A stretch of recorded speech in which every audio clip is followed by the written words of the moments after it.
saya dan Bu Hanita bisa share di grup ya. Nah, oke, baik Bapak Ibu. Jadi hari ini kita pertemuan kembali ya, mungkin tidak semua ya. Jadi seperti yang sudah pernah disampaikan ya, bahwa Bapak Ibu di dalam PPG ini kita juga akan melakukan penelitian bersama, dan memang kemarin sifatnya itu adalah pilihan ya. Jadi Bapak Ibu yang tertarik bergabung begitu, kemudian kita akan dampingi di dalam penelitiannya gitu. Nah, pada pertemuan yang sebelumnya dengan Bu Hanita juga Bu Hanita sudah menjelaskan mengenai penelitian bersama yang akan dilakukan begitu ya. Lalu instrumen juga sudah di-share ya, dan Bapak Ibu juga sudah memulai untuk menulis ya, menyicil menulis pendahuluan yang kemudian nanti akan didiskusikan dengan pembimbing masing-masing. Jadi Bapak Ibu di masing-masing kelompok itu sudah dibagi pembimbing ya. Nah, kemudian di dalam penulisannya nanti itu salah satu yang dalam penelitian ini tentunya yang perlu kita ketahui itu adalah terkait dengan metode penelitian ya. Nah, ini Bapak Ibu semua pada saat kuliah ya, ataupun Bapak Ibu pada saat melakukan mungkin ada pendampingan juga di masing-masing instansi di sekolahnya masing-masing berkaitan dengan penelitian. Jadi ini kita seperti mereview kembali ya, mengingat kembali apa yang memang pernah Bapak Ibu mungkin sudah pernah dapatkan gitu atau pernah dilakukan. Oke, ini saya izin share screen ya Bapak Ibu. Oke, sebentar.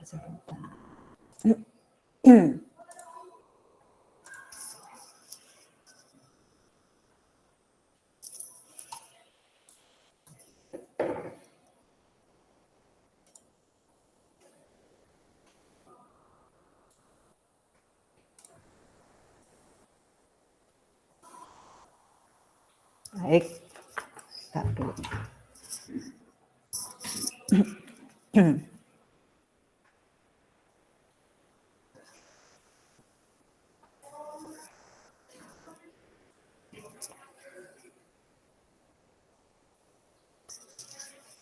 Oke, sudah kelihatan ya Bapak Ibu ya slide-nya? Ya sudah. Oke.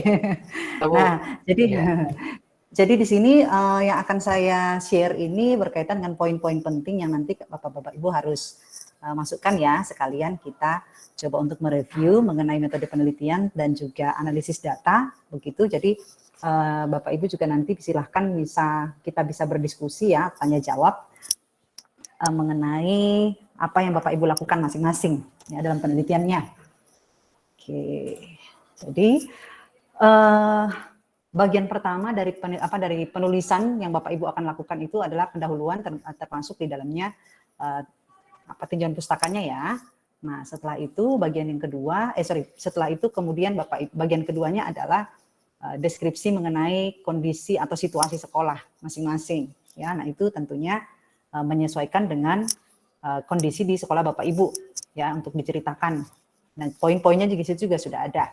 Nah, kemudian bagian yang ketiga dari pelaporannya atau penulisannya nanti untuk artikelnya itu adalah terkait penjelasan tentang metode penelitian. Ya. Nah, untuk metode penelitian ini di situ akan memuat jenis penelitiannya. Ya. Nah, untuk Bapak Ibu yang berdasarkan kuesioner yang sudah dibagikan, yang diberikan ke Bapak Ibu, nah tentunya di sini Bapak Ibu akan melakukan penelitian deskriptif, ya, yang mana pendekatannya adalah pendekatan kuantitatif. Nah, kenapa kuantitatif Bapak Ibu?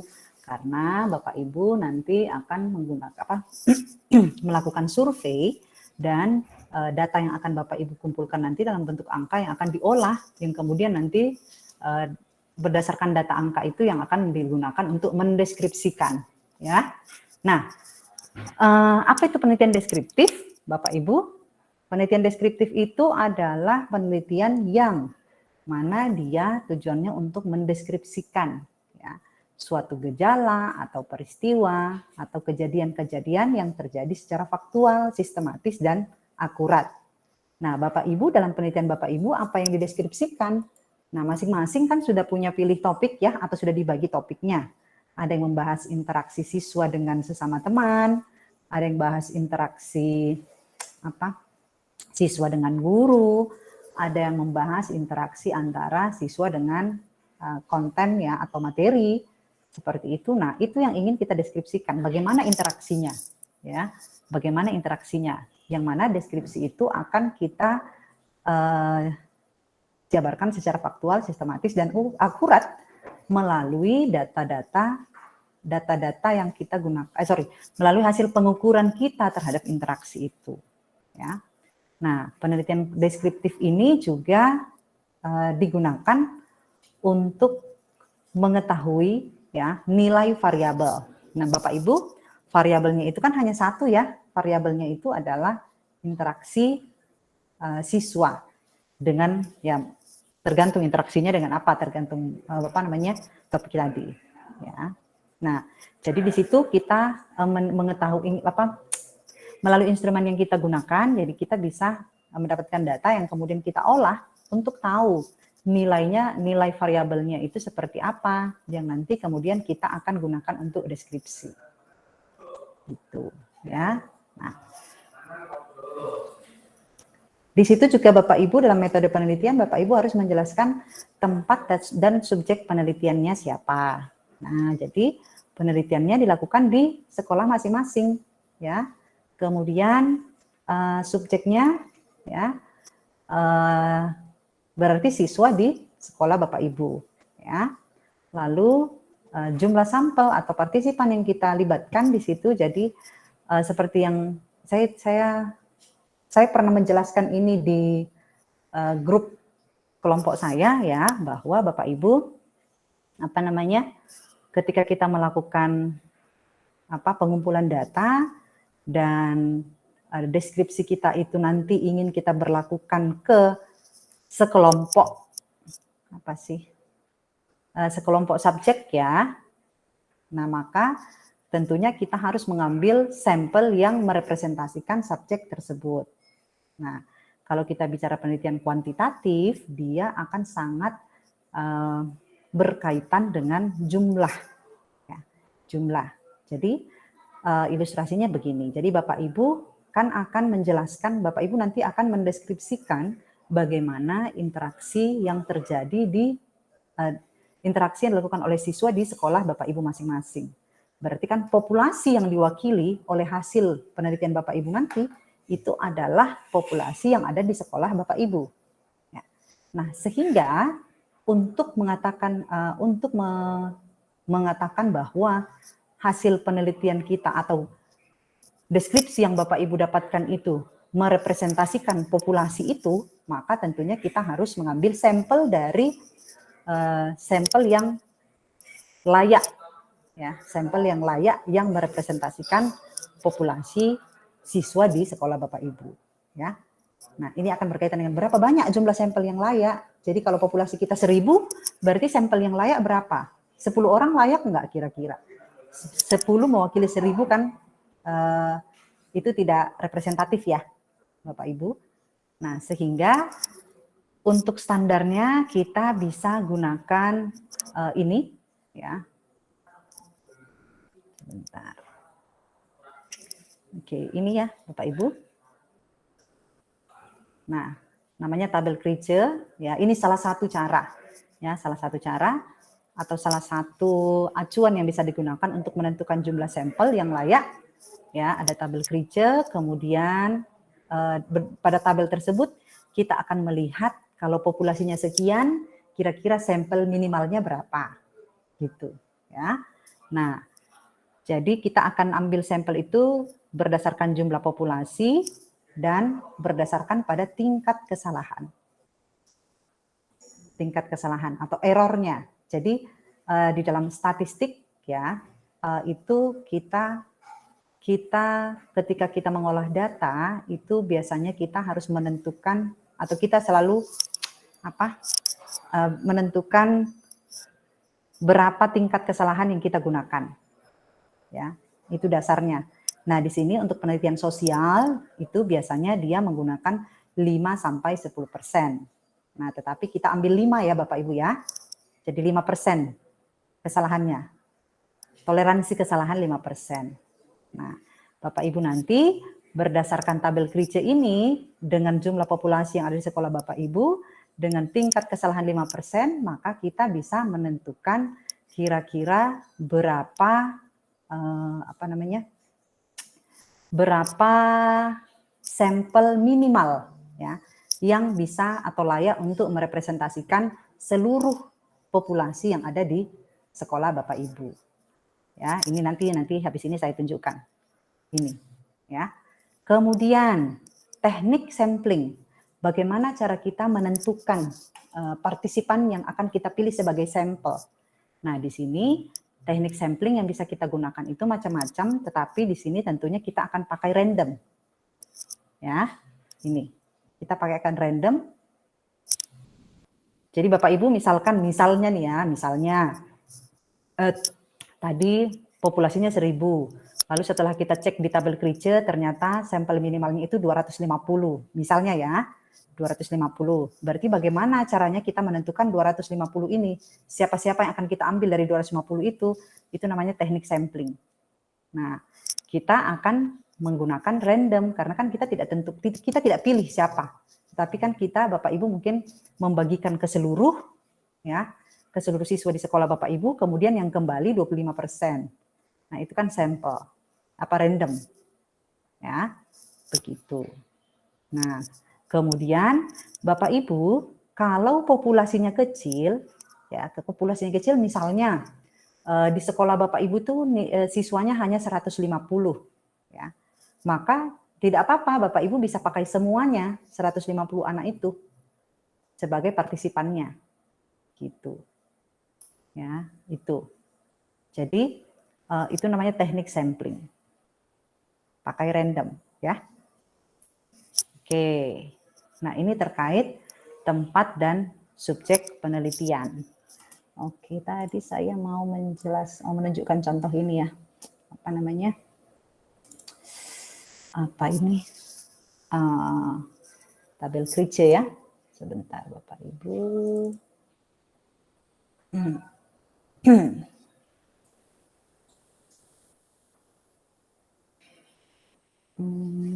Bentar.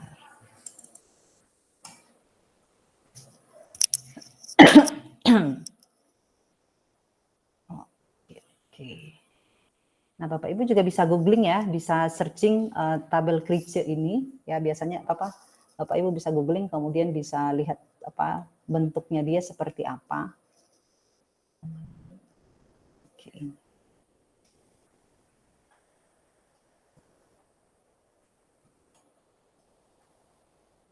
Nah, ada yang dia versi ditulis dalam bahasa Indonesia, ada yang dalam bahasa Inggris. Nah, bentuknya bisa macam-macam ya, tetapi yang jelas dalam tabel tersebut pasti hanya akan memuat populasi, kemudian tingkat kesalahan, atau ada juga yang menulisnya. Oke, bentar.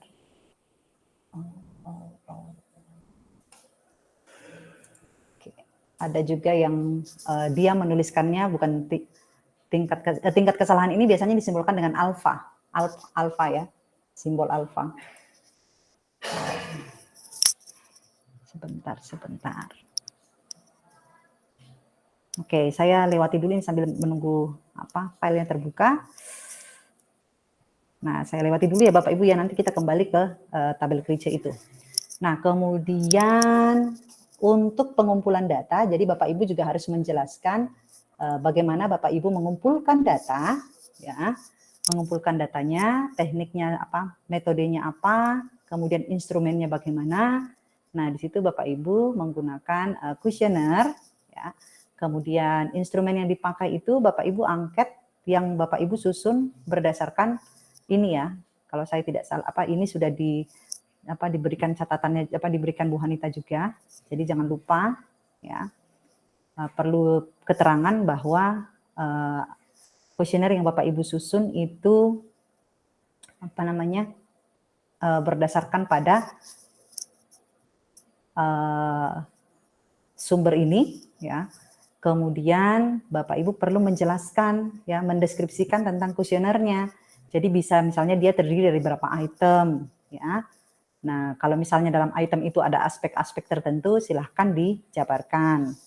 Lalu tentunya di situ perlu dijelaskan juga bahwa instrumen itu Bapak Ibu bagikan secara online, ya, dibuat pada Google Form, ya. Kemudian respon siswa di situ menggunakan skala Likert 1 sampai 5. Nah, Bapak Ibu kalau misalkan kemarin Bapak Ibu ada tambahan-tambahan untuk info-info pertanyaan-pertanyaan atau item-item tertentu di dalam kuesionernya yang di luar yang ada di sini, nanti itu juga perlu disebutkan, ya.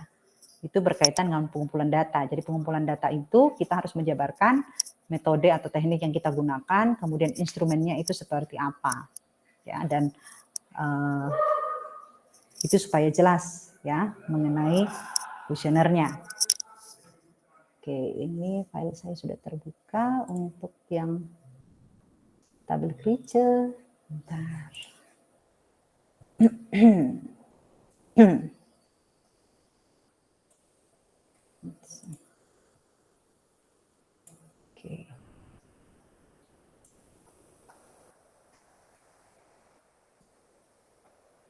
Oke. Sudah terlihatkah tabelnya, Bapak Ibu? Sudah, Bu. Oke. Sudah, Bu. Oke, sudah ya. Nah, Bapak Ibu mungkin Bapak Ibu menemukan bentuk yang seperti ini, ya. Jadi ini 1%, 5%, 10% ini alfa, ya, atau di dalam statistik kita kenal dengan istilah tingkat kesalahan, ya. Kemudian selain jadi gini, kalau kita bicara data atau pengolahan data dalam statistik, ada tingkat kesalahan. Kalau ada tingkat kesalahan berarti ada tingkat kepercayaan, ya, atau interval confidence, seperti itu. Jadi kalau misalnya data kita, analisis data kita menggunakan tingkat kesalahan 5%, berarti sisanya itu adalah 95%. Jadi dari 100%, 5% ini kita toleransi sebagai kesalahan, kemudian 95% itu dikatakan sebagai tingkat kepercayaan atau rentang kepercayaan, ya. Nah, sehingga kalau misalnya Bapak Ibu nanti cari tabel creature dan kemudian di tabelnya itu dia tidak tulis 1, 5, 10%, tetapi dia tulisnya 91, 95 sama 90%, itu berarti yang dia pakai adalah rentang kepercayaan. Nah, itu sama saja. Ya, jadi 99% itu sama dengan kesalahan 1%. Begitu. Kalau dia pakai 95% interval confidence-nya, maka itu sama saja dengan Bapak Ibu menggunakan tingkat kesalahan 5%. Oke, begitu ya. Nah, sekarang cara membacanya bagaimana? Bapak Ibu, karena kita pakai kesalahan 5% yang standar, ya, sehingga kita akan selalu baca kolom yang 5%. Jadi ini sampel untuk yang 1%, 5%, sama 10%. Bahwa ini adalah, daftar di bawah ini adalah sampelnya. Lalu N ini adalah populasi yang ada di sekolah kita. Jadi Bapak Ibu, di sekolah Bapak Ibu populasinya atau jumlah siswanya berapa? Kalau tadi saya bilang 1000, berarti kita akan lihat yang N-nya 1000. N-nya 1000 berarti di sini ya. N-nya 1000, kesalahan 5% berarti kita tinggal tarik pada baris 1000. Di sini 258. Ya. Nah, sorry. Jadi 1000 dengan kesalahan 5% dia menjadi 258. Berarti Bapak Ibu, partisipan minimal atau jumlah data yang minimal kita kumpulkan itu dari 258 siswa. Itu minimal. Ya. Lebih dari itu tidak masalah. Kurang dari itu ya usahakan jangan kurang dari itu, ya. Begitu. Oke. Nah, itu dulu, silahkan Bapak Ibu, apakah ada yang mau bertanya mengenai hal ini? Silahkan jika ada. Berkaitan dengan apa tadi? Jenis penelitian, kemudian apa? Tentang pengumpulan data, terus tentang penentuan jumlah partisipan atau sampel, adakah? Oke, sepertinya aman. Oh, Bu Rahmawati, silahkan Bu Rahmawati. Ya, baik Bu, terima kasih. Saya mau menanyakan masalah yang partisipan ya Bu ya. Oke. Partisipan ini yang mengisi angket kita bukan ya Bu ya? Siswa. Siswa, ya. Jadi untuk mengisi angket yang kita nanti akan sebar, kuesioner, jadi itu apakah seluruh siswa atau kita mengambil hanya sampelnya aja? Misalnya kondisi saya misalnya di sekolah itu ada 3 level ya, kelas 7, 8, 9. Nah, saya pikir dulu awal-awal pernah kayaknya minimal 50 gitu ya. Oke. 50 sampel, 50 partisipan. Nah, itu akhirnya saya menyebar angket ini masing-masing level 2 kelas. Gitu. Masing-masing level 2 kelas. Ya. Oke. Satu level berapa kelas, Bu?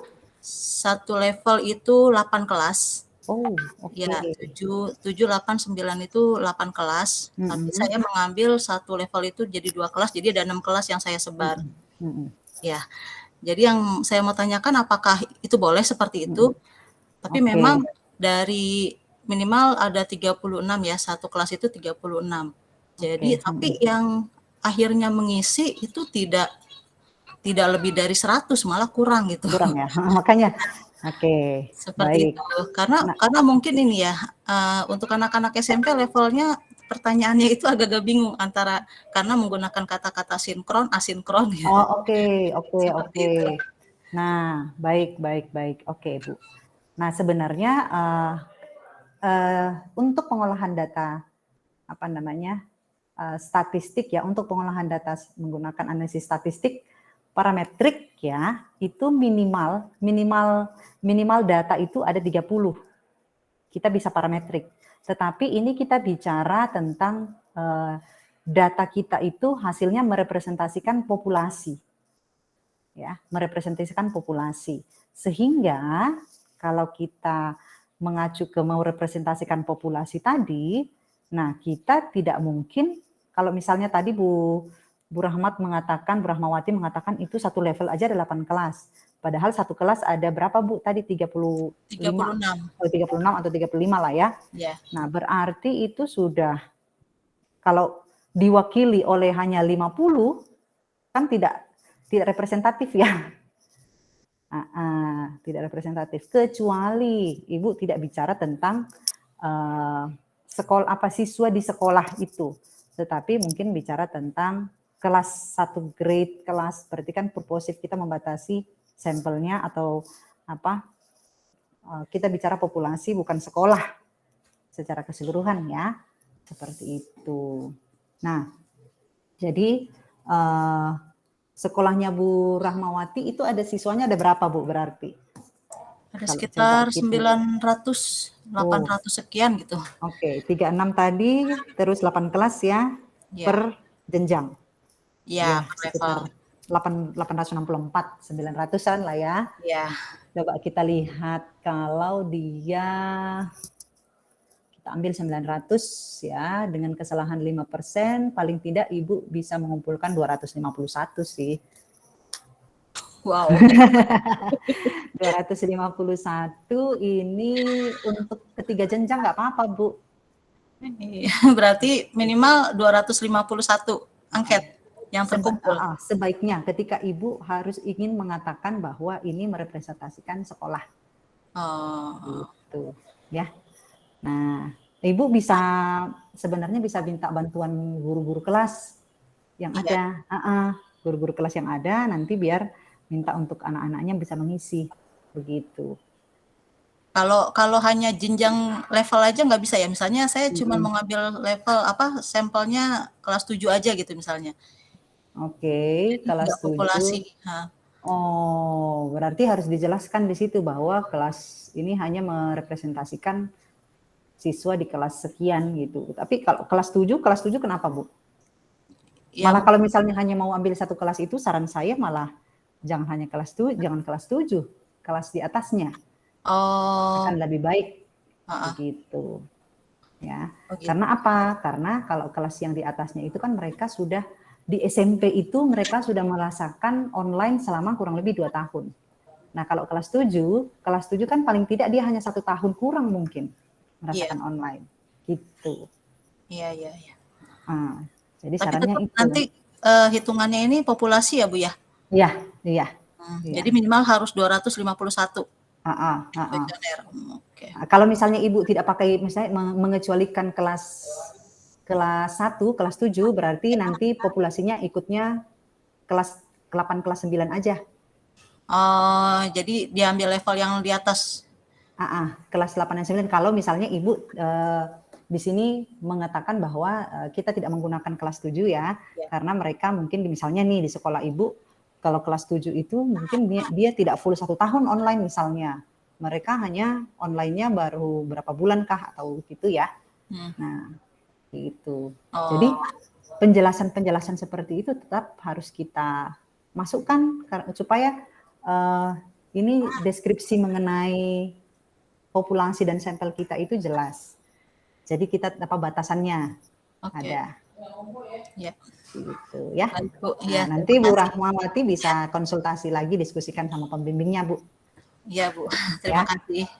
Oke. Baik. Bapak Ibu silahkan ada lagi?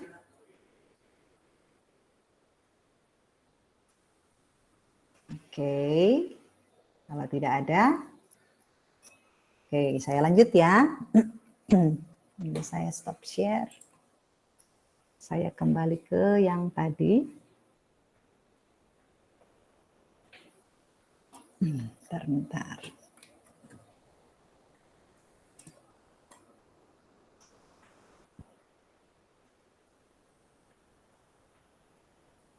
Oke, saya kembali ke sini ya.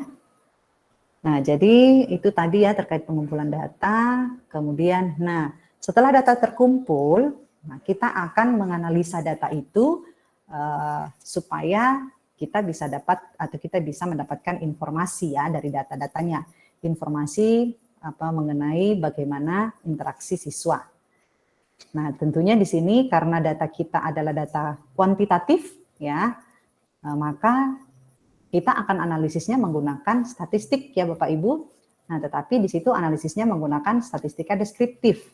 Nah, di mana di dalam statistika deskriptif ini kita melakukan penyajian data dalam bentuk tabel dan grafik. Nah, kemudian di situ kita melakukan penghitungan besaran statistik ya, menghitung rata-rata atau mean dan menghitung standar deviasi. Nah, dari penyajian dan penghitungan besaran statistik ini, nah, Bapak Ibu akan menginterpretasi bagaimana kondisi atau bagaimana gambaran berdasarkan nilai-nilai atau angka-angka yang dihasilkan dari analisis atau pengolahan data yang kita lakukan, begitu. Ya, untuk ini Bapak Ibu cukup pakai Excel nih, ya. Cukup pakai Excel saja, nanti Bapak Ibu bisa hitung rata-ratanya berapa ya. Standar deviasinya berapa misalnya, kemudian penyajian data tabel dan grafik juga. Nah, pada saat Bapak Ibu menggunakan Google Form juga sebenarnya di situ biasanya mereka sudah di situ juga bisa kita lihat deskripsi ya. Kita cukup terbantu dengan adanya deskripsi di hasil pengumpulan di Google Form sebenarnya ya. Nah, nanti Bapak Ibu bisa lihat ada nggak yang bisa kita pakai dari penyajian di Google Form gitu. Oke, nah statistika deskriptif ini ya, penyajian data dalam tabel dan grafik, kemudian menghitung besaran-besaran statistik. Jadi besaran-besaran statistik ini nanti yang akan memberikan kepada kita ukuran-ukuran ya dari data kita yang kita bisa gunakan untuk mendeskripsikan bagaimana interaksi. Oke, nah sekarang kita akan lihat bagaimana olah dan data hasil penelitian. Ya. Nah, Bapak Ibu, tentunya kita mengolah data, menganalisis sehingga ada informasi, ada gambaran yang kita dapat, yang mana itu semuanya untuk menjawab pertanyaan penelitian yang pasti. Nah, Bapak Ibu, penelitian yang Bapak Ibu lakukan kan bertujuan untuk mendeskripsikan ya bagaimana interaksi siswa baik itu antar teman, dengan teman, baik itu dengan guru atau dengan konten. Nah, ini disesuaikan dengan topik ya. Nah, ini yang ingin kita cari tahu ya, Bapak Ibu. Nah, oleh karena itu untuk berarti kan deskripsi bagaimana interaksi ya, berdasarkan data kuantitatif yang kita peroleh, itu kita lakukan melalui pengolahan dan penyajian serta mendeskripsikan berdasarkan ukuran data. Nah, Bapak Ibu akan mentabulasi data atau membuat grafik tergantung nanti Bapak Ibu mau sajikan dalam bentuk tabel atau grafik ya. Nah, untuk bisa tabulasi dan grafik ini tentunya Bapak Ibu akan melakukan rekap data.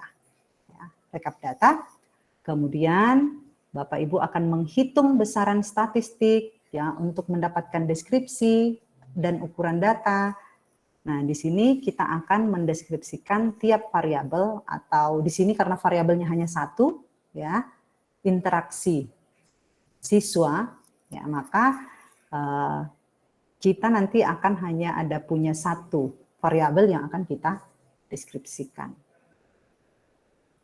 Oke, tabel itu bisa pakai klasifikasi satu arah, tabel silang, atau tabel distribusi frekuensi.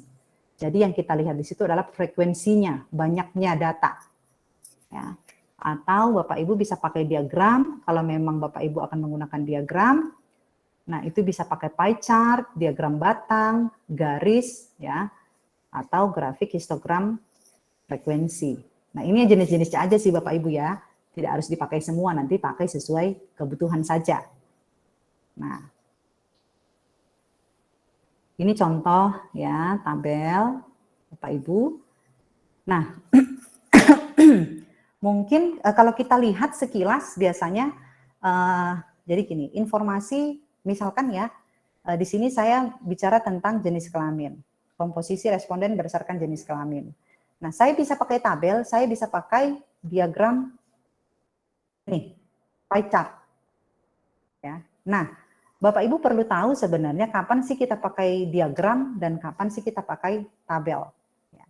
Nah, mungkin ada yang berpikir, saya pakai diagram karena diagram itu bagus dilihat warna-warni misalnya. Seperti itu. Nah, sebenarnya pertimbangannya bukan itu Bapak Ibu, tetapi ya direkomendasikan untuk kita menggunakan tabel ketika yang kita butuhkan itu atau yang kita butuhkan itu adalah melihat rincian angkanya. Ya, melihat rincian angka. Jadi misalkan seperti ini nih. Ini kalau saya grafikkan saya akan bingung ya. Tetapi kalau saya karena saya butuh berapa deskripsi rincian angka, rincian data, maka saya menggunakan tabel. Tetapi kalau saya butuh adalah membandingkan atau melihat komposisi, memperbandingkan mana sih yang paling banyak, tinggi, mana sih yang rendah, maka ini akan lebih mudah divisualisasikan dengan diagram. Karena yang informasi yang ingin saya tekankan di sini adalah bahwa sarjana itu dari misalnya ya, responden yang ada ini sarjana itu jauh lebih banyak dibandingkan dengan magister dan diploma. Ya. Tetapi kalau saya detail ingin melihat angka, nah berapa tepatnya jumlahnya, maka saya akan pakai tabel. Seperti itu. Jadi Bapak Ibu memilih ya, silahkan nanti mau pakai yang mana. Gitu. Oke. Nah ini contoh-contohnya, jenis-jenisnya Bapak Ibu. Jadi kita review aja ya. Nah Bapak Ibu, nah kalau ini tadi saya pakai pie chart, saya pakai kan saya hanya butuh persentase komposisi ya. Saya tidak perlu tahu berapa sih tepatnya itu laki-laki berapa, perempuan berapa, sehingga saya pakai pie chart dan kemudian dari pie chart ini saya bisa melihat bahwa dari populasi yang ada ya, komposisi laki-laki itu dibandingkan dengan perempuan itu seberapa banyak begitu. Ya, perbandingannya. misal. Oke, nah kita akan pakai garis, Bapak Ibu, ini garis ya. Kita akan pakai garis jika kita ingin melihat tren, ya, tren atau perubahan, ya, perubahan. Nah biasanya ini kalau apa grafik garis ini kita pakai kalau misalnya kita punya data apa time series biasanya, ya. Time series atau kita ingin lihat bagaimana perubahan dari waktu ke waktu atau bagaimana perubahan yang terjadi. Apakah dia meningkat atau menurun. Nah, ini biasanya kita akan pakai garis. Seperti itu. Jadi paling yang banyak dipakai itu adalah grafik batang, pie chart atau garis ya. Kalau yang histogram ini jarang sekali. Nah, ini Bapak Ibu. Jadi Bapak Ibu nanti pilih saja silahkan ya. Mau pakai yang mana. Nah, kemudian tadi itu penyajian, ya, penyajian data. Nah, sekarang selain menyajikan data dalam bentuk tabel atau grafik, Bapak Ibu juga akan mendeskripsikan ukuran data menggunakan besaran statistik. Nah, di sini ukuran data itu deskripsi data yang memperlihatkan karakter atau ukuran sekelompok data dianalisis itu menggunakan teknik statistika deskriptif. Karena penelitian kita adalah penelitian deskriptif dengan datanya yang berupa angka, maka kita gunakan ukuran ini, ya. Nah, kemudian tujuannya apa? Tujuannya adalah untuk memperoleh gambaran umum mengenai data atau skor variabel yang kita ukur. Nah, teknik analisis ini menggunakan ukuran pemusatan. Ukuran pemusatan, ya, atau istilahnya itu ada tendensi sentral. Nah, ukuran pemusatan yang kita pakai itu adalah nilai rata-rata atau mean. Nah, kemudian ukuran sebaran yang kita pakai, ukuran sebaran ini yang kita pakai adalah standar deviasi. Ya, itu. Nah, apa itu ukuran pemusatan? Jadi Bapak Ibu tadi saya balik lagi ya, ukuran yang kita pakai di dalam data kita itu ada dua, ukuran pemusatan sama ukuran sebaran.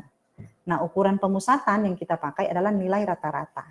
Nah, apa itu ukuran pemusatan? Ukuran pemusatan itu adalah sebuah ukuran ya yang akan memperlihatkan kecenderungan skor dalam suatu kelompok data. Jadi misalkan tadi Bu Rahmawati ya, Bu Rahmawati tadi harus mengumpulkan misalnya 250 data.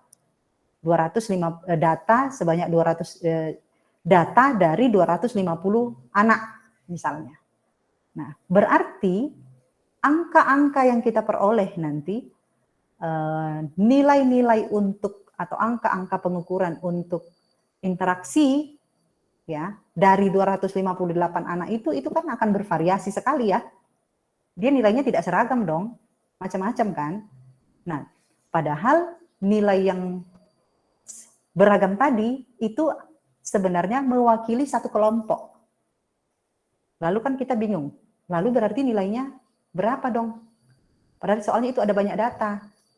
Yang mana dong yang kita pilih dari sekian angka-angka yang ada? Makanya kita harus punya satu ukuran yang mewakili semua kelompok itu. Yang mewakili 250 anak di dalam satu kelompok itu. Nah, itu namanya ukuran pemusatan. Yang kita ambil apa? Kita ambil nilai rata-rata. Ya. Jadi nilai rata-rata ini adalah satu nilai ya yang merepresentasikan kondisi dari satu kelompok data. Ya samalah kalau Bapak Ibu di kelasnya misalnya nih ada Bapak Ibu habis ulangan ya atau ya tes, kemudian ditanyain dari hasil tesnya itu kemampuan anaknya gimana Bu misal. Nah, nilainya kan beda-beda, ada yang 100, ada yang 50, macam-macam. Nah, tapi kita ditanyain tentang anak di kelas itu, berarti ditanyain tentang kelompok anak di situ. Padahal kelompok anak ini setiap orang itu beda-beda. Nah, sehingga Ibu pasti atau Bapak Ibu pasti akan ambil satu nilai, yaitu nilai rata-rata. Oh iya, anak di kelas ini itu rata-ratanya sekian, misalnya 75 rata-ratanya. Nah, secara umum mereka itu secara umum mereka itu tuntas. Tetapi kalau kita lihat detail, ya, kalau kita lihat detail angka-angkanya, nah itu yang beda-beda. Tetapi yang merepresentasikan kemampuan mereka gimana? Nah itu satu nilai. Atau Bapak Ibu langsung simpulkan, atau Bapak Ibu langsung mendeskripsikan bahwa oh anak di kelas 1A ini atau anak di kelas 9A ini dia kemampuannya baik. Nah, kenapa Bapak Ibu bilang baik? Oh, karena nilai rata-rata kelasnya 75 gitu. Ya. Jadi itu namanya ukuran pemusatan. Satu ukuran yang merepresentasikan kelompok data. Ya, nah yang kita pakai di sini adalah nilai mean. Ya. Baik. Adakah yang mau bertanya mengenai ukuran pemusatan? Bapak Ibu? Ada? Oke, Bapak Ibu nanti tinggal gunakan Excel aja ya. Untuk hitung skornya berapa. Oke. Nah, kemudian bentar. Nah, ada yang disebut dengan ukuran sebaran. Nah, kalau tadi ukuran pemusatan, sekarang ukuran sebaran. Ukuran sebaran itu adalah nilai atau sebuah ukuran yang menunjukkan variasi data secara keseluruhan dilihat dari nilai tengahnya ya atau nilai rata-ratanya. Nah, ini jadi ilustrasinya Bapak Ibu, kalau tadi ukuran pemusatan itu dari yang banyak data dalam satu kelompok, diambil satu untuk menggambarkan satu kelompok itu. Nah, sekarang ukuran sebaran itu untuk menggambarkan di dalam kelompok itu variasinya itu gimana. Ya. Jadi di dalam kelompok itu, di dalam sekumpulan data itu sebenarnya dia variasinya gimana? Ya. Apakah semua nilainya itu mendekati nilai rata-rata yang tadi kita sebutkan, ataukah dia rentangnya ataukah dia variasinya tinggi sehingga rata-rata jaraknya atau rata-rata selisihnya terhadap nilai rata-rata tadi itu tinggi atau rendah, seperti itu. Ya, jadi itu adalah ukuran sebaran. Ya, kan sebenarnya kalau kondisi ideal sekali, kalau kita ideal sekali ya, kalau ada satu kelompok dengan sifat dan karakteristik yang sama, seharusnya mereka punya hasil pengukuran yang sama, seragam. Itu ya, kalau kondisi yang sangat ideal. Seperti itu. Nah, tetapi karena ini adalah bicara tentang orang, sekelompok orang, yang mana itu dia tidak homogen 100%, tetapi mereka itu pasti ada variasi, ya. Maka kita tidak bisa hanya mencari satu nilai yang merepresentasikan semuanya, tetapi dengan nilai tersebut, dengan nilai yang tadi merepresentasikan, yaitu ukuran pemusatan, di dalam kelompok itu punya variasi yang seperti apa. Ya, punya variasi yang seperti apa. Apakah mereka padat ataukah mereka renggang? Ya. Gitu. Oke, sampai di sini bisa ditangkap nggak ukuran pemusatan dengan ukuran sebaran tadi? Saya mencoba menceritakan dengan supaya mudah dipahami maksudnya, dan nanti ketika Bapak Ibu mendeskripsikan ukuran itu, Bapak Ibu bisa menceritakan dengan bahasa sesuai dengan variabelnya masing-masing. Oke, silahkan. Untuk dua nilai ukuran ini, apakah ada yang mau ditanyakan?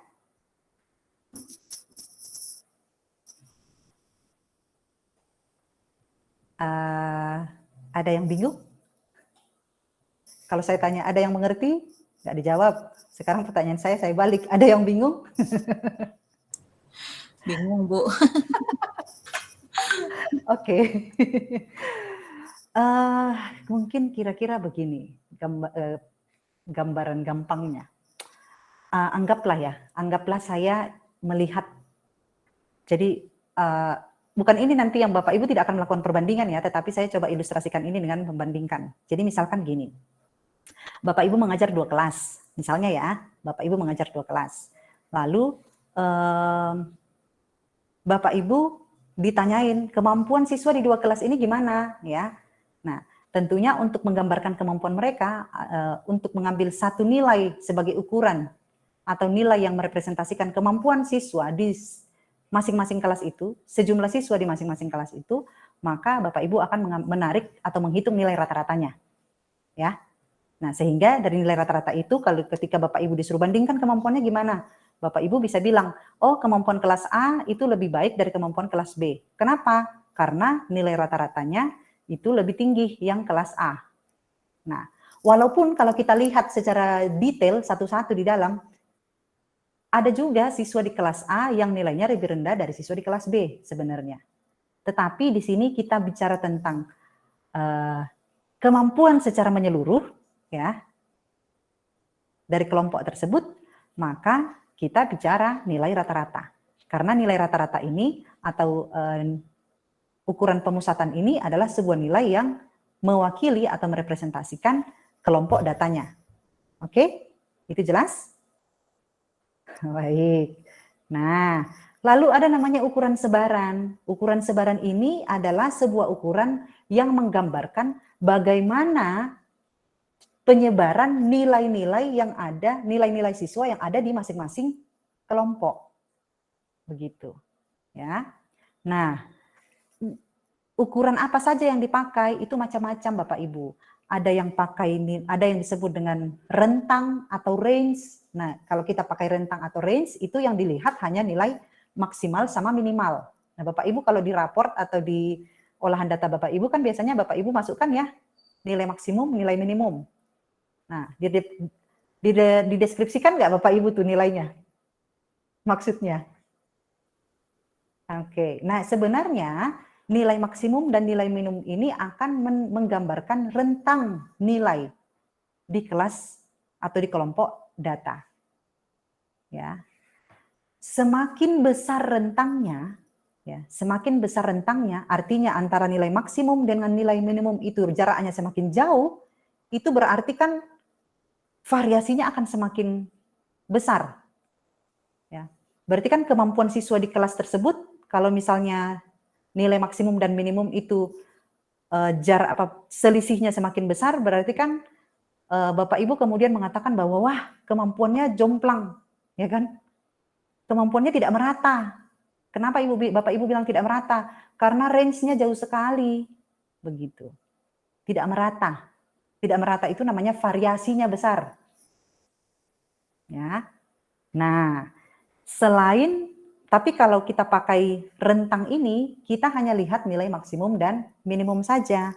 Nah, di dalam statistik, biasanya kita akan cenderung, bukan biasanya sih, yang dipakai kalau misalnya kita pakai rata-rata, pasangannya itu adalah simpangan baku atau standar deviasi. Nah, kalau kita pakai standar deviasi, itu kita akan menggunakan semua data. Berbeda dengan range. Kalau range tadi hanya pakai nilai terendah, nilai tertinggi. Tapi kalau standar deviasi, penghitungannya itu melibatkan semua data. Ya, seperti itu. Sehingga dia dikatakan merepresentasikan, layak untuk merepresentasikan kelompok data. Ya. Nah, standar deviasi ini apa? Standar deviasi ini sebenarnya adalah sebuah nilai yang akan menggambarkan atau menunjukkan bagaimana selisih setiap data, ya, seberapa besar rata-rata selisih atau penyimpangan dari setiap data terhadap ukuran pemusatan. Ya kan? Ukuran pemusatan.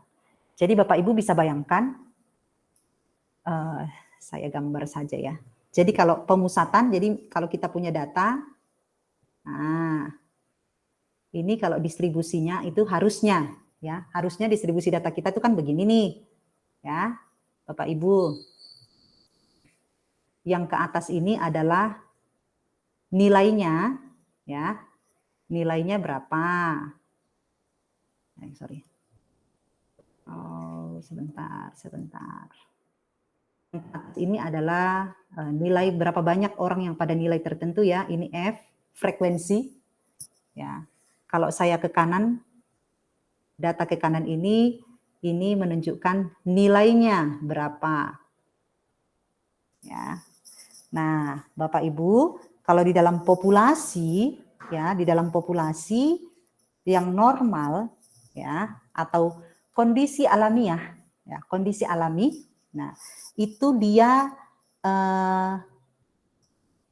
ini nilai rendah dari sini ya. Nilai rendah ke nilai tertinggi. Orang pada umumnya itu akan berada di tengah-tengah sini. Orang pada umumnya akan berada di tengah-tengah sini. Ya. Nah, lalu kalau kita bicara nilai rata-rata, nilai rata-rata itu dia akan ada di tengah juga. Cenderung akan ada di tengah. Nah, ini nilai rata-rata. Kalau kita ilustrasikan bagaimana sih posisi dari nilai pemusatan atau ukuran pemusatan tadi ya di dalam populasi. Ya. Nah, dia nilainya itu kalau posisinya, jadi Bapak Ibu mungkin kalau mengurut nanti ya, Bapak Ibu akan mengurutkan skor terendah ke skor tertinggi, ya. Nilai rata-rata itu dia akan posisinya cenderung berada di tengah. Merepresentasikan orang pada umumnya atau orang kebanyakan. Yang berada di daerah pinggir ini biasanya orang-orang abnormal. Kurang normal sama di atas normal. Yang di sini itu adalah kondisi normal atau orang kebanyakan. Nah, ukuran pemusatan itu dia akan posisinya cenderung di tengah. Ya. Nah, kalau dia homogen, kalau data kita homogen, maka data itu akan cenderung mendekati nilai rata-rata, cenderung masuk ke tengah. Ya, mengumpul ke tengah. Nah, tadi ukuran sebaran itu yang akan menceritakan, yang akan mendeskripsikan ini data kita cenderung mengumpul atau cenderung menyebar. Ya. Cenderung mengumpul atau cenderung menyebar. Standar deviasi, nah itulah yang menggambarkan rentang atau selisih atau jarak data, rata-rata jarak data terhadap nilai rata-rata. Ini, terhadap nilai yang mewakili kelompoknya. Begitu. Ya. Nah, sehingga pada standar deviasi atau simpangan baku ini, ya, semakin tinggi simpangan baku atau standar deviasinya, itu artinya variasinya semakin besar. Jadi kalau tadi Bapak Ibu membandingkan dua kelompok ya, kelas A dengan kelas B, misalnya Bapak Ibu mendapatkan, oh ternyata nilai mereka rata-ratanya sama. Apakah Bapak Ibu kemudian langsung mengatakan kemampuan mereka sama? Nah, secara umum mungkin kita mengatakan bahwa kedua kelas itu punya kemampuan yang sama. Tetapi setelah kita lihat lebih dalam kesebarannya, ya, kesebarannya, maka bisa saja kita menemukan bahwa di kelas B itu dia sebarannya rendah. Artinya datanya mepet-mepet atau datanya ngumpul. Ya, mendekati nilai mepet-mepet berarti cenderung ngumpul. Sedangkan kelas A itu dia ternyata data-datanya menyebar. Sebarannya, jarak-jaraknya atau selisih-selisihnya itu besar-besar. Artinya variasinya macam-macam. Gitu. Ya. Nah, itu yang direpresentasikan oleh ukuran sebaran. Ya. Bagaimana variasi nilai, ya. Jadi bisa saja kita lihat secara general tinggi, tetapi dari nilai variasinya itu mereka cenderung mungkin lebih tinggi variasinya. Yang artinya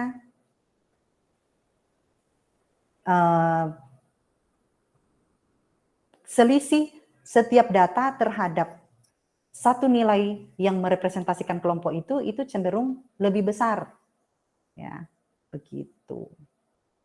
Oke, sampai di situ bisa ditangkap maksudnya Bapak Ibu? Bisa?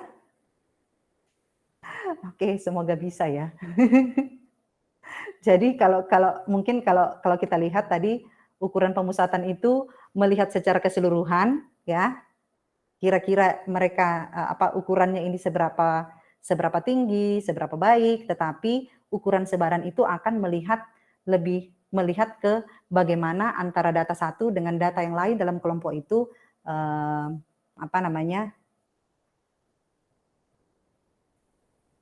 tersebar terhadap nilai yang merepresentasikan kelompok itu. Ya, jadi bicara sebaran atau variasi. Itu sih. Ya. Oke, tidak apa-apa Bapak Ibu. Ya. Kira-kira itu nanti sambil jalan Bapak Ibu ya, silahkan kalau ada yang mau didiskusikan nanti ya. Oke, itu dulu. Ada lagi yang mau ditanyakan mengenai ukuran sebaran dan pemusatan?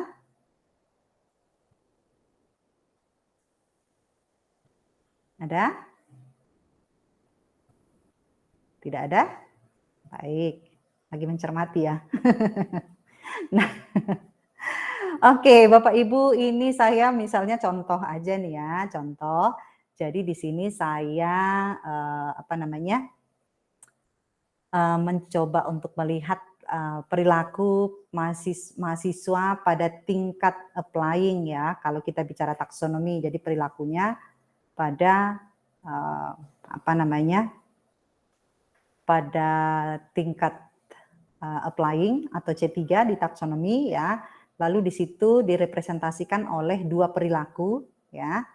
Ini saya kumpulkan dari 200 angket yang saya berikan kepada 250 siswa ya, mahasiswa maaf. Nah, kemudian di sini saya mendapatkan nilai rata-rata skor ya. Jadi dia pakai skala Likert 1 sampai 5 ya. Kemudian setelah dihitung skor rata-ratanya, nah di sini saya dapat nilai rata-rata untuk perilaku yang pertama itu 4,13, kemudian nilai rata-rata untuk perilaku yang kedua itu adalah 4,06, seperti itu.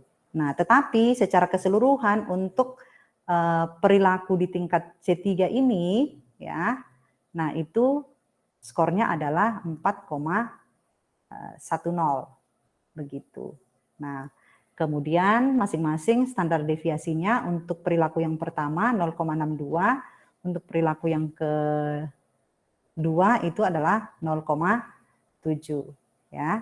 Nah, jadi dari 250 mahasiswa tadi ya, saya menggunakan nilai rata-rata ini untuk menentukan apakah ini nanti termasuk tinggi, perilaku mereka dalam menggunakan informasi itu tinggi, rendah, sangat tinggi, tinggi, sedang, rendah atau sangat rendah berdasarkan skor. Ya. Nah, skor mereka untuk 250 mahasiswa itu kan pasti dia tidak jatuhnya di 4,13, macam-macam. Ada yang 4, ada yang 2, ya. Nah, tetapi setelah dinilai rata-rata, mereka kelompok itu jatuh di sini, 4,13. Nah, nilai inilah yang skor ini yang nanti kemudian saya konversikan ke dalam kualitas. Ya, kualitas perilaku. Tinggi, sangat tinggi, tinggi, sedang, rendah atau sangat rendah. Seperti itu. Untuk masing-masing perilaku ini. Tetapi kedua perilaku ini itu merepresentasikan aspek penerapan. Nah, dari nilai rata-rata ini, kemudian saya cari lagi rata-rata keseluruhannya untuk merepresentasikan aspek applying, ya, penerapan. Itu. Ya. Nah, dengan variasi data sekian, sekian, sekian, standar deviasinya. Nah, kalau kita lihat tadi coba, saya melihat ya di sini bahwa perilaku yang pertama itu dia lebih tinggi dibandingkan perilaku yang kedua. Tetapi Bapak Ibu dilihat standar deviasinya di perilaku yang pertama itu lebih rendah daripada standar deviasi di perilaku yang kedua. Oke, nah artinya variasi kemampuan mahasiswa pada perilaku mengikuti petunjuk dari informasi, walaupun dia lebih rendah, tetapi di situ variasi lebih tinggi. Ya, artinya data siswa pada kelompok tersebut itu dia variasinya lebih tinggi dibandingkan dari variasi pada perilaku yang pertama. Gitu. Oke. Itu ya, Bapak Ibu ya. Nah, matur nuwun. Gitu. Nah, Bapak Ibu bisa menggunakan untuk menghitung nilai rata-rata, standar deviasi, di Excel kan bisa langsung ya. Jadi nanti Bapak Ibu bisa menghitung per item pertanyaan. Nanti dihitung nilainya berapa. Ya, skornya berapa, dihitung rata-ratanya. Nah, di sini sebentar saya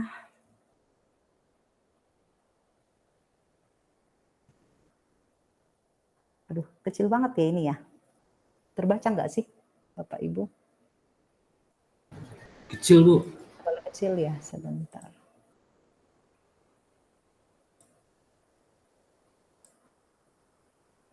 Oke.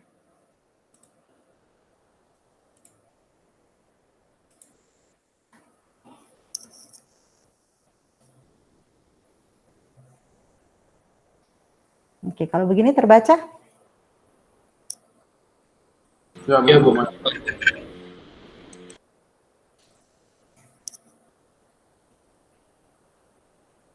Oke, sudah bisa terbaca kah?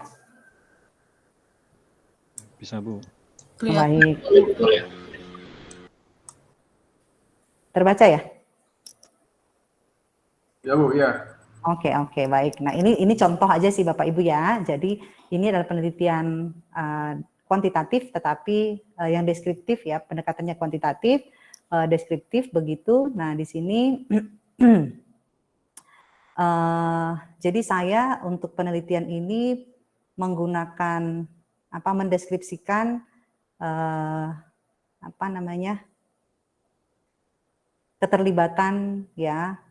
keterlibatan proses kognitif mahasiswa dalam pemanfaatan sosial media. Nah, nanti kemampuan mereka atau deskripsinya itu akan saya konversikan ke seberapa tinggi ya keterlibatan proses kognitifnya. Nah, jadi nilai-nilai tersebut itu saya konversi ke sini. Ini. Ya. Jadi, ini 4,2 ya. 4,2 ke atas. Nah, jadi 4,2 ke atas itu termasuk dalam sangat tinggi, nah, dan seterusnya, kira-kira seperti itu. Jadi, kalau Bapak Ibu kan skor Likert-nya kita bikin 5 ya, 1 sampai 5, ya kan? Nah, sebenarnya itu merepresentasikan tingkatan ya. Jadi, kita bisa langsung representasikan berdasarkan skor tersebut, nanti kita konversi ke 5 tingkatan kualitas. Sangat rendah, sedang, tinggi, dan sangat tinggi, Bapak Ibu. Misalkan interaksinya bisa kita terjemahkan ke situ deskripsinya, ya. Nah, sehingga skor-skor hasil pengukuran itu yang kemudian kita konversi ke dalam tingkatan kualitas yang kita maksud tadi, ya. Nah, kemudian di sini saya pakai pie chart untuk merepresentasikan komposisi dari responden berdasarkan program studinya, ya. Jadi dari 299. Nah, di sini sekian. Seperti ini penyajiannya. Kemudian sebentar. Ini gimana sih?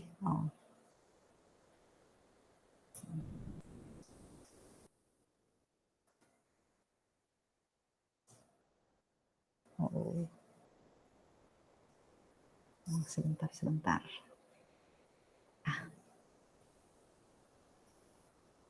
Lalu Nah, di sini saya menggunakan ini ya. Saya menggunakan untuk penggunaan sosial medianya, saya menggunakan grafik batang. Kenapa? Saya tidak pakai pie chart karena di sini satu orang atau satu responden itu bisa memilih lebih dari satu jenis sosial media. Nah, sehingga saya pakainya batang. Ya, nah dengan begini saya bisa membandingkan yang mana yang paling dominan, ya, kemudian yang mana yang penggunaannya paling rendah, seperti itu. Lalu di sini ini. Jadi ketika saya berdasarkan angket tadi, nah saya mendeskripsikan perilaku per tingkat kognitif, domain kognitif ya. Jadi di C1 perilaku ini mereka rata-ratanya dari 299 tadi, rata-rata dapat skornya berapa, standar deviasinya berapa, kemudian sebenarnya di sini itu di sebelahnya itu bisa saya tambahkan, di sebelahnya di sini bisa saja saya tambahkan kalau saya tadi mau langsung memasukkan kategori mana ya, kategori di samping ini, tetapi kalau di sini saya kategorinya itu saya sebut di deskripsi paragraf di bawah ya. Jadi misalkan di sini penggunaan sosial media secara keseluruhan itu pada kategori sangat tinggi berdasarkan saya lihat di rata-rata yang paling bawah 4,12. Nah, kemudian di mana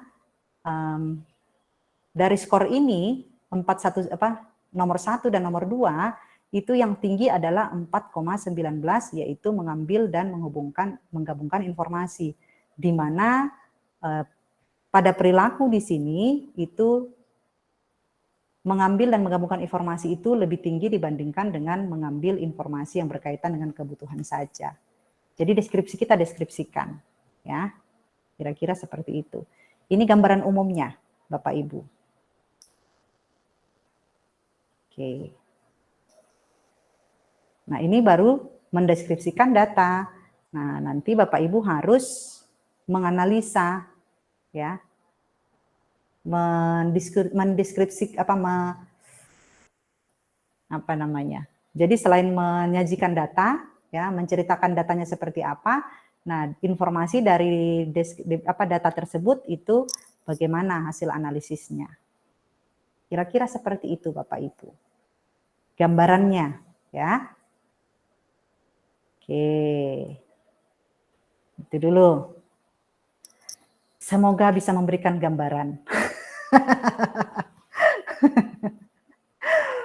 Baik, itu dulu saya buka tanya jawab, silahkan. Ya, Bapak Ibu langsung saja.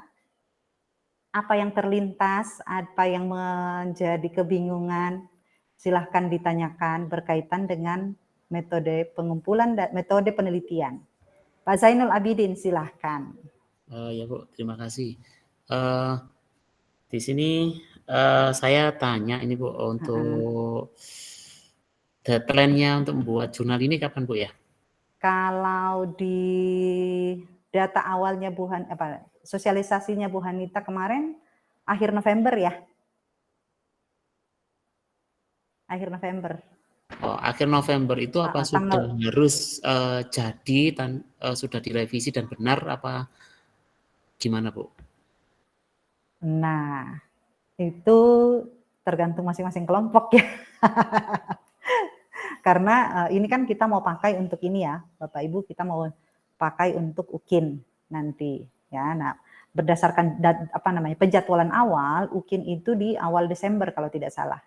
Di awal Desember, sehingga kita berharap bahwa di akhir November ini semuanya sudah jadi. Ya, di akhir November semuanya sudah jadi.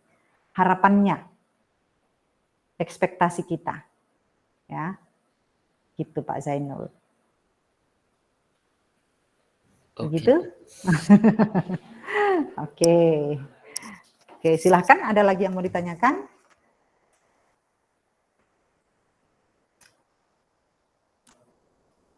Nah, ini kan sambil jalan, Bapak Ibu sambil jalan sambil tetap diskukonsultasi ya dengan pembimbing masing-masing ya.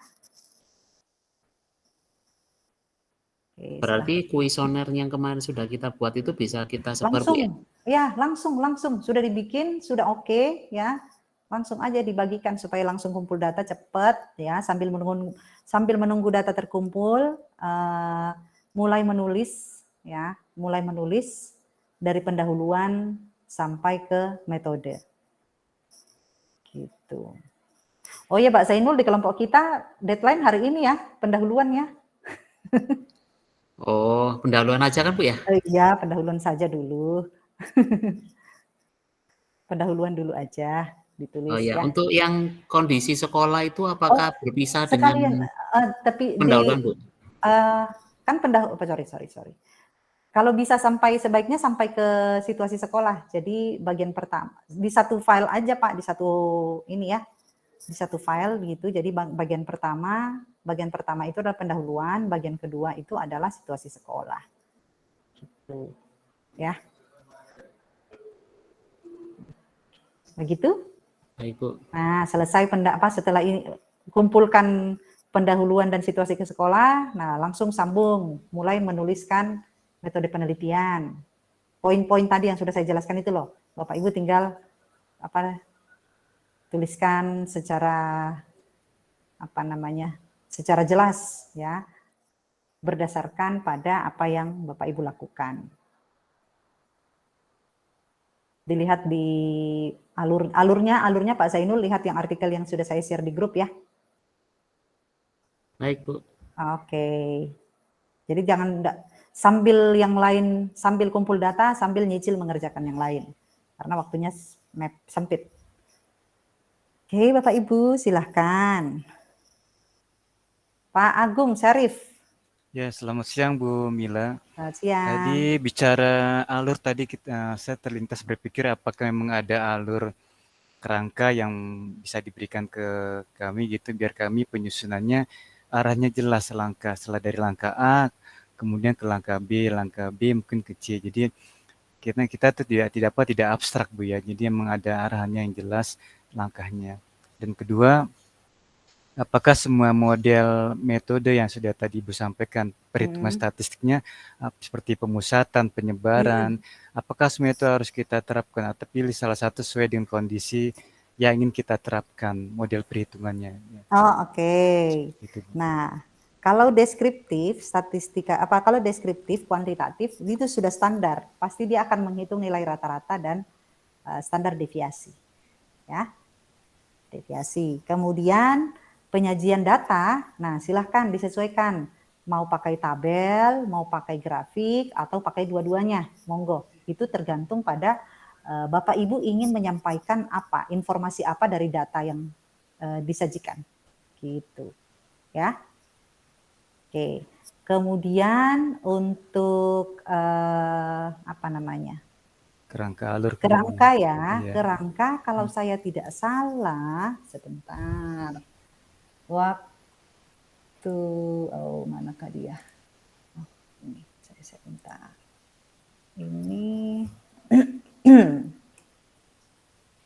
Bapak Ibu dulu waktu Bu Hanita sudah share ini ya. Sudah share apa itu? Ini ya.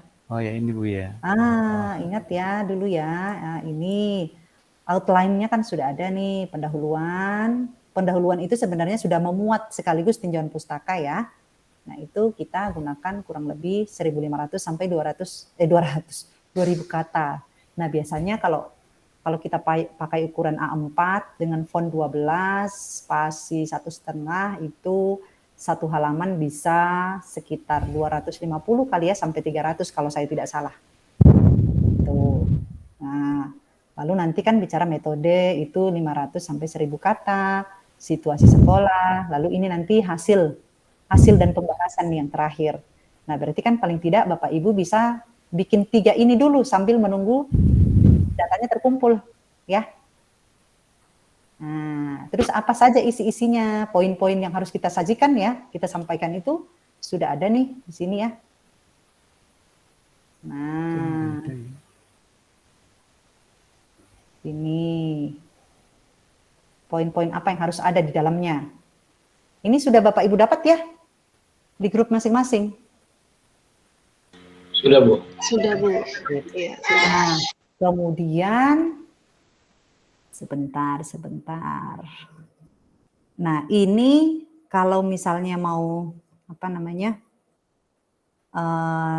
ngecek atau misalkan mau seperti apa ya biasanya kalau dalam artikel cara menulisnya. Nah, Bapak Ibu sebenarnya bisa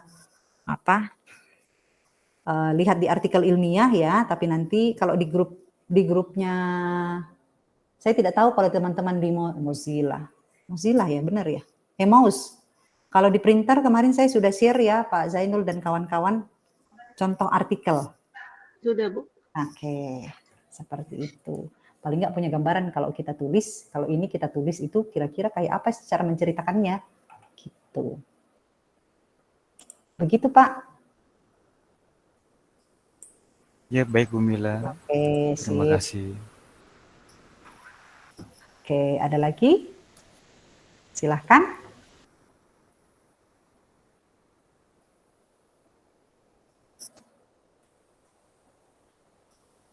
Apakah ada Bapak Ibu? Pak Zainul, silakan Pak. Kalau tadi Ibu nerangkan kan pakai metode random sampling Bu ya. Nah, kalau misalkan pakai yang lain gimana Bu? Contohnya misalkan snowballing apa itu ya? Snowball itu biasanya digunakan untuk penelitian kualitatif. Kurang pas. Untuk snowball. Berarti harus pakai yang random sampel ini Bu ya? Kalau kuantitatif, karena kan kita merepresentasikan populasi ya, jadi itu biasanya pakai pokoknya random sampling, seperti itu. Nah, random sampling ada yang simple random sampling, ada juga yang misalkan nih misalnya kita mempertimbang kalau saya simple random sampling berarti pokoknya di sekolah itu saya acak, pokoknya saya tidak peduli dia kelas berapa itu saya acak ambil sampelnya. Nah, tetapi ada juga yang namanya stratified random sampling. Tetap random, tetapi dia memikirkan presentasi kelompok. Jadi misalkan di sekolah kita kan ada 3 jenjang ya. Nah, kita mau detail mempertimbangkan bahwa sampel itu harus benar-benar merepresentasikan masing-masing jenjang pendidikan, jenjang kelasnya. Nah, jadi misalkan tadi secara jumlah sampel yang minimal itu misalnya tadi 250 ya. Nah, dari 250 itu saya pertimbangkan sekian persen yang kelas 9, kelas 10, sekian persen kelas 11, sekian persen kelas 12. Nah, itu namanya stratified random sampling. Jadi, dia presentasenya itu dapat dari mana? Presentasi dari seluruh populasi itu, dari seluruh populasi itu berapa persen yang siswa kelas, berapa persen siswa kelas 11, berapa persen siswa kelas 12, berapa persen siswa kelas 10. Nah, itu juga yang persentase itu juga yang kemudian direpresentasikan di sampel. Gitu. Nah, itu namanya stratified, tapi tetap aja random sampling.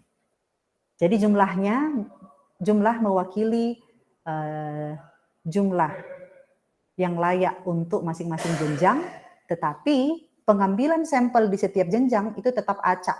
Siapa saja bisa. Nah, itu Pak Zainul? Ya Bu. Oke. Jadi kayak kuliah lagi ya Bapak Ibu ya. Kuliah metodologi penelitian. Kalau Bu Dina ini kayaknya nggak masalah ini, Bu Dina lagi kuliah ya Bu Din. Sama Bu tugasnya Bu, tapi baru kerjain juga ya. Mantap ini. Kalau bisa sekalian dijadiin tugas kuliah boleh tuh Bu. Iya sih, tapi temanya Beda ya. Oke, mikirnya 2 kali ya. Iya. Baik. Oke, ada lagi Bapak Ibu silahkan. Jika ada. Silahkan. Ini saya mau lihatkan contoh apa ya ini ya? Contoh olah data sebentar. Tapi ternyata di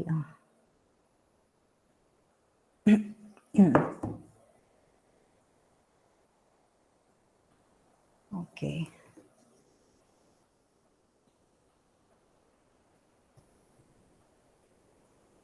Nah, Bapak Ibu ini rekamannya nanti saya share lagi ya Bapak Ibu, mungkin ini karena kita siang, sudah Bapak Ibu sudah lelah jadi agak sulit, agak sedikit mumet gitu.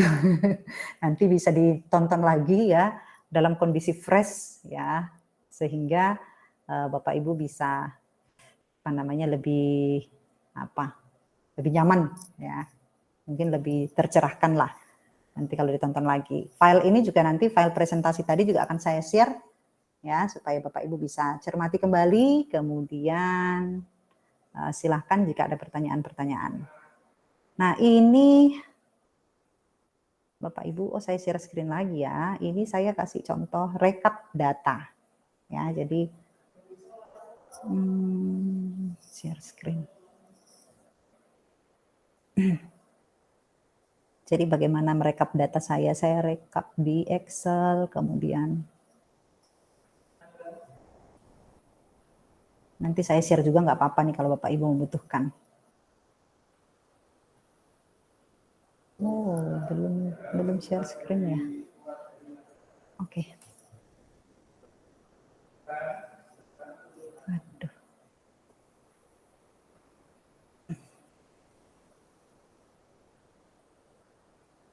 Kecil sekali ya. Oke. Nah, jadi Bapak Ibu kan kita ada item-item ya. Item-item pertanyaannya ya. Nah, Bapak Ibu nanti direkapnya aja seperti ini misalnya. Nah, ini skornya tadi ya 5 kalau sangat 5 sangat tidak setuju, kebalik nih. Oh, sangat tidak setuju benar. Hah? Kebalik ya. Ketukar. Jadi kalau sangat setuju itu 1, sangat tidak setuju sangat setuju itu 5, sangat tidak setuju itu 1. Nah, kemudian ini tadi adalah kriteria ya. Jadi saya konversi skor nanti saya akan konversi ke sini ya untuk mendeskripsikan mendeskripsikan tadi nilai rata-rata ya atau ukuran pemusatan. Lalu di sini masing-masing item ini kan sudah ada pernyataannya ya, kemampuan atau apa. Nah, lalu di sini nilai rata-ratanya berapa, saya hitung, kemudian ini kategorinya, dengan rata-rata segitu berarti nilainya apa, termasuknya apa, gitu. Lalu ini nilai standar deviasi, ya. Nah ini untuk olah datanya, jadi biar Bapak Ibu bisa gampang, ya, untuk mengolah data. Nah nanti Bapak Ibu tinggal memasukkan ini ke dalam tabulasi yang ada untuk disajikan di artikelnya. Misalnya di penyajian hasil. Jadi ini data mentah yang kita sajikan dalam tabel nanti itu kan kalau yang kayak tadi saya tunjukkan itu ya ini. Ya. Gitu. Nah, kemudian ini tadi dari sini dari olah data lalu kemudian saya sajikan dalam bentuk tabel. Jadinya gini. Nah, ya, nah ini kalau begini kan saya gampang untuk menceritakan maknanya, artinya, temuannya seperti apa. Nah, kemudian nah ini demografi ya. Tuh. Oke, itu aja. Ya. Jadi Excel Bapak Ibu cukup pakai Excel aja nggak apa-apa. Lebih mudah. Gitu ya. Oke, itu saja yang bisa saya share Bapak Ibu. Ya. Setelah ini Bapak Ibu tadi saya bagikan lagi nanti ke rekamannya. Kemudian Bapak Ibu bisa mencermati. Kemudian nah silahkan nanti bisa berdiskusi dengan pembimbing ya terkait apa yang Bapak Ibu sudah atau mungkin yang Bapak Ibu akan pakai begitu. Oke, itu dulu. Silakan Kalau masih ada yang mau bertanya.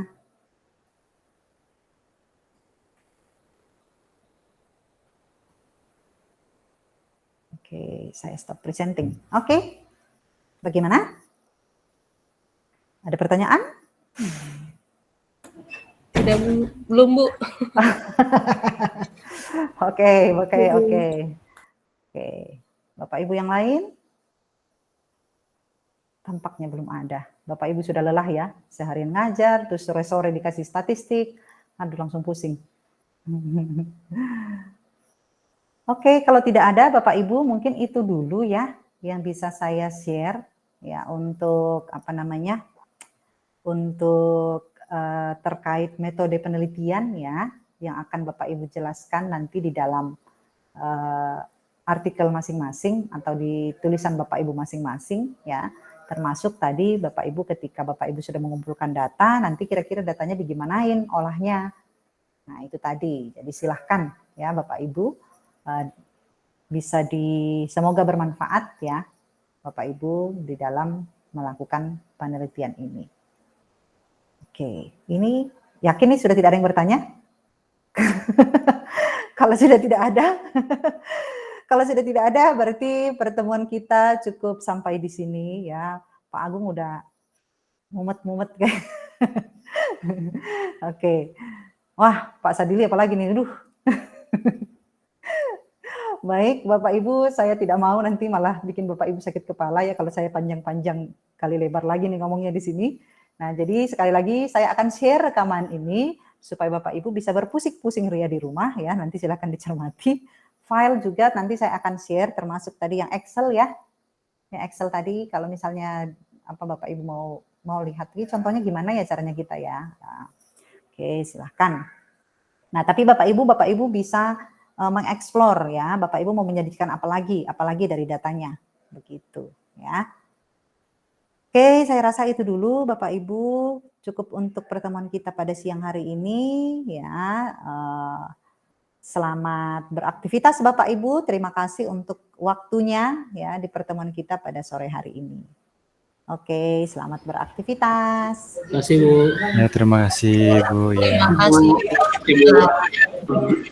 Terima kasih Bu Milo. Terima kasih Bu Mila. Oke, sama-sama.